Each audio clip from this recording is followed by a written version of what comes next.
Le 28 juin prochain, la République du Congo abritera la réunion des ministres en charge des technologies de l'information et de la communication de l'Afrique centrale. Cette énième réunion se veut être un cadre d'échange pour les ministres et experts africains en vue d'adopter un plan d'action consensuel de déploiement des infrastructures de communication électronique de l'Afrique centrale et servira de cadre institutionnel de sa mise en œuvre en tenant compte du programme de développement des infrastructures de l'Afrique.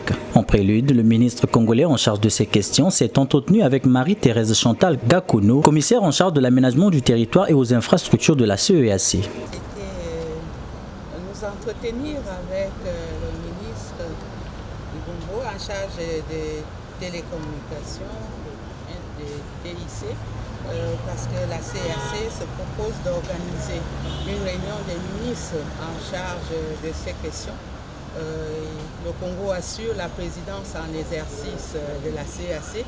Nous voulons nous assurer de sa disponibilité pour qu'au mois de juin puisse être organisée cette réunion-là.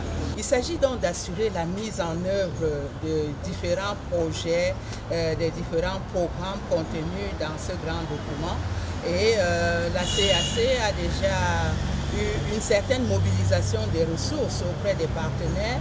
Il s'agit donc de prioriser des projets au niveau des États membres afin que nous puissions les aligner, nos priorités donc aux moyens mobilisés, moyens financiers. La sous-région Afrique centrale, engagée dans le processus de mise en place des infrastructures large bande avec le projet CAB, inscrit ces projets dans une vision commune répondant aux besoins de développement des infrastructures numériques. Aujourd'hui, le Congo va organiser cette réunion de haut niveau des ministres en charge de TIC.